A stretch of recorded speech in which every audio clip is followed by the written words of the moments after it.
ಚಿಕ್ಕ ಬುಕ್ ರೈಲು ಓಡು ಬಾರೆ ಶೈಲು ಟ್ರಾಕ್ ಮೇಲೆ ಸವಾರಿ ವೇಗ ಓಡುವ ಅಂಬಾರಿ ಬೋಗಿ ನೋಡು ಐಸ ಅಂದ ಚಂದ ಸೀಟು ಕುಳಿತುಕೊಂಡ್ರೆ ಲೇಸು ಟಿಕೆಟ್ ಚೆಕ್ಕರ್ ಬರ್ತಾರೆ ಟಿಕೆಟ್ ನೋಡಿ ಕೊಡ್ಸ್ತಾರೆ ಎಲ್ಲೋ ಲೈಟ್ ಹಾಕಿದ್ರೆ slow slow slow red light ಹಾಕಿದ್ರೆ stop stop stop green light ಹಾಕಿದ್ರೆ ರೈಟ್ ರೈಟ್ ರೈಟ್ ಚಿಕ್ಕ ಬುಕ್ ರೈಲು ಕೂಡು ಬಾರೆ ಶೈಲು ಈ ತರ. ಸೂಪರ್ ಸರ್, ಸಖತ್ತಾಗಿದೆ ಸರ್. ಈ ಒಂದು ಈ ಒಂದು ಸಾಹಿತ್ಯಗಳು ಕೇಳ್ಬೇಕಾಯ್ತದ, ಇನ್ನೂ ಕೇಳ್ಬೇಕು ಅನಿಸ್ತಾ ಇದೆ. ಇನ್ನು ಮನದಾಳವಾಗಿ ಏನಪ್ಪಾ ಅಂದ್ರೆ ಬರೆದಿರ್ತಕ್ಕಂತ ಒಂದು ಸಾಹಿತ್ಯ ಸರ್. ಇದು ಮಕ್ಕಳಿಗೋಸ್ಕರ ಹೇಳಿ ಮಾಡಿರ್ತಕ್ಕಂಥ ಸಾಹಿತ್ಯ ಸರ್. ನಿಜವಾಗ್ಲೂ ಈ ಒಂದು ಸಾಹಿತ್ಯಕ್ಕೆ ಆನ್ಸರ್ ಸರ್ ನಿಮ್ಗೆ.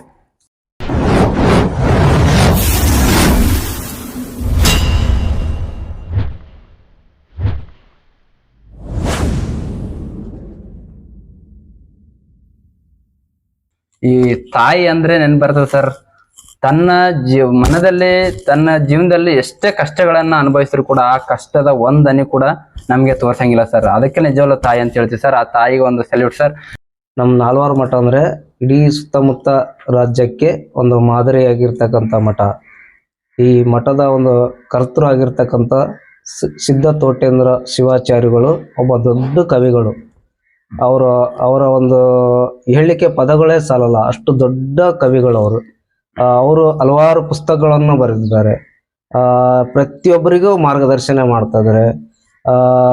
ಅಲ್ಲಿ ಕೆಲವೊಂದು ಸ್ಕೂಲಿನಲ್ಲಿ ಮಕ್ಕಳಿಗೆ ಕೂಡ ಬಹಳ ಪ್ರೀತಿಯಿಂದ ನೋಡ್ತಾರೆ. ಜಾತ್ರೆ ದಿನದಲ್ಲಿ ಕೆಲವೊಂದು ಕಾರ್ಯಕ್ರಮಗಳನ್ನು ಮಾಡಿಸಿ ಹಲವಾರು ಸಾಹಿತಿಗಳನ್ನು ಕರೆಸಿ, ಹಲವಾರು ರಾಜಕೀಯ ವ್ಯಕ್ತಿಗಳನ್ನು ಕರೆಸಿ, ಹಲವಾರು ಕಲಾವಿದರನ್ನು ಕರೆಸಿ ಅವರು ಒಳ್ಳೆ ಮಾರ್ಗದರ್ಶನ ಮಾಡ್ತಾರೆ. ಅವರ ಮಾರ್ಗದರ್ಶನದಲ್ಲಿ ಬೆಳೆದಿರ್ತಕ್ಕಂಥ ಎಲ್ರೂ ಒಳ್ಳೆಯದನ್ನೇ ಮಾಡ್ತಾ ಹೋಗಿದ್ದಾರೆ. ನಾವು ನಾಲ್ವಾರ ಒಂದು ಅಪ್ಪವ್ರ ಬಗ್ಗೆ ಮಾತನಾಡಬೇಕಂದ್ರೆ ನನಗೂ ಕೂಡ ಬಹಳಷ್ಟು ಹೆಮ್ಮೆ ಅನ್ನಿಸ್ತದೆ. ಯಾವಾಗಲೂ ನಾಲ್ವಾರ ಮಠದ ಶ್ರೀಗಳು ಎಲ್ಲರಿಗೂ ಒಳ್ಳೆಯದನ್ನೇ ಮಾಡ್ಕೊಂತ ಬಂದಿದ್ದಾರೆ. ಪ್ರತಿಯೊಬ್ಬ ಕಲಾವಿದರಿಗೆ, ಸಾಹಿತಿಗಳಿಗೆ, ಕವಿಗಳಿಗೆ ಬೆನ್ನೆಲುಬಾಗಿ ನಿಂತು ಈ ಎಲ್ಲ ಸಾಹಿತ್ಯ ಕ್ಷೇತ್ರಕ್ಕೆ ಒಂದು ಆಲದ ಮರವಾಗಿ ನಿಂತಿರ್ತಕ್ಕಂಥದ್ದು ನಮ್ಮ ನಾಲ್ವಾರ ಶ್ರೀಗಳು. ಈ ನಾಲ್ವಾರದ ಮಠ ಏನಪ್ಪಾ ಅಂದ್ರೆ ಪ್ರತಿಯೊಬ್ಬರಿಗೂ ಆದರ್ಶವಾಗಿದೆ. ಪ್ರತಿಯೊಬ್ಬ ಕಲಾವಿದರಿಗೆ ವೇದಿಕೆಗಳನ್ನು ರೂಪಿಸಿದೆ. ಪ್ರತಿಯೊಬ್ಬ ಸಾಹಿತಿಗಳಿಗೆ ಬೆನ್ನೆಲುಬಾಗಿ ನಿಂತಿದೆ. ಅಂದ್ರೆ ಈ ಒಂದು ಗುರುಗಳು ಏನಪ್ಪಾ ಅಂದ್ರೆ ನಮ್ಗೆ ತಂದೆಯ ಒಂದು ಸ್ಥಾನದಲ್ಲಿ ನಿಂತೇನಪ್ಪಾ ಅಂದ್ರೆ ನಮ್ಮನ್ನ ಮುನ್ನಡೆಸಿಕೊಂಡು ಹೋಗ್ತಾ ಇದ್ದಾರೆ ಅನ್ನೋದು ನಿಮ್ಮ ಒಂದು ಮಾತಿನ ಅರ್ಥ ಸರ್.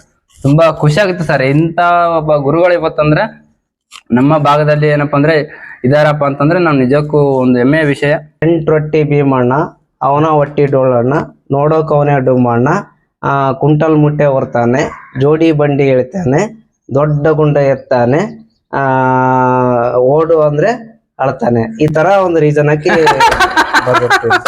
ಸೂಪರ್ ಸರ್, ಸಖತ್ತಾಗಿದೆ ಸರ್. ಒಂದು ಒಳ್ಳೆ ಮಕ್ಕಳಿಗೋಸ್ಕರನೇ ಇರುವಂತ ಕವನಗಳು ಸರ್. ಸರ್, ನಿಮ್ಮ ಜೀವನದಲ್ಲಿ ಅತ್ಯಂತ ಸುಖಕರ ಘಟನೆಗಳು ಅಥವಾ ಸಂತೋಷದ ಘಟನೆಗಳು ಏನಾದರೂ ಸಂಭವಿಸಿದವಾ? ಸಂತೋಷಕರ ಘಟನೆ ಅಂದ್ರೆ ನಾನು ಪ್ರತಿಯೊಂದು ಕವನ ಬರೆದಾಗ ನನಗೆ ಹೆಚ್ಚಿನ ಅದೊಂದು ಸಂತೋಷ ಕೊಡುತ್ತದೆ. ಪದಗಳನ್ನು ಜೋಡಿಸಿದಾಗ ಪ್ರಥಮವಾಗಿ ನಾನು ಅನುಭವಿಸ್ತೀನಿ ಅದು ಕವನಗಳು. ನಾನು ಅನುಭವಿಸಿದ ಕವನಗಳನ್ನೇ ನಾನು ಸಮಾಜಕ್ಕೆ ಕೊಡ್ಲಿಕ್ಕೆ ಇಷ್ಟಪಡ್ತೀನಿ. ಅದನ್ನು ಕೊಡ್ತಕ್ಕಂಥದ್ದೇ ನನ್ಗೆ ಸಂತೋಷ. ಇದರ ಜೊತೆಗೆ ನನ್ನ ಸಂತೋಷಕರ ದಿನ ಅಂದ್ರೆ ಪ್ರತಿಯೊಬ್ಬರು ಜೀವನ ಒಂದು ಒಳ್ಳೆ ರೀತಿಯಿಂದ ಅನುಭವಿಸ್ರಿ, ನೆಮ್ಮದಿಯಿಂದ ಅನುಭವಿಸ್ರಿ. ಹೆಚ್ಚಿಗೆ ದುಡ್ಡಿಗೆ ಆಸೆ ಪಡೋದಾಗ್ಲಿ, ಕೆಲವೊಂದು ಕೆಟ್ಟ ಘಟನೆಗಳನ್ನು ಮಾಡೋದಾಗ್ಲಿ, ಕೆಟ್ಟ ಆಲೋಚನೆಗಳನ್ನು ಮಾಡೋದಾಗ್ಲಿ, ಎಲ್ಲರಿಗೂ ಒಳ್ಳೇದನ್ನೇ ಮಾಡ್ಕೊಂತ ಹೋದ್ರೆ ಅದೇ ನಿಜವಾದ ಸಂತೋಷ. ಪ್ರತಿಯೊಂದು ಜೀವನಕ್ಕೂ ಜೀವನದಲ್ಲಿ ನೆಮ್ಮದಿ ಅನ್ನೋದು ಮುಖ್ಯ. ಅಂದ್ರೆ ನಾವು ಜೀವನದಲ್ಲಿ ಸಂತೋಷವಾಗಿರ್ಬೇಕು, ನೆಮ್ಮದಿ ಆಗಿರ್ಬೇಕಂತಂದ್ರೆ ನಾವು ಕೆಟ್ಟ ಆಲೋಚನೆಗಳು ಮಾಡಬಾರ್ದು, ಕೆಟ್ಟ ಕೆಲಸಗಳನ್ನ ಮಾಡಬಾರದು ಅನ್ನೋದು ನೀವು ಒಂದು ಮಾತಿನ ಅರ್ಥ ಸರ್.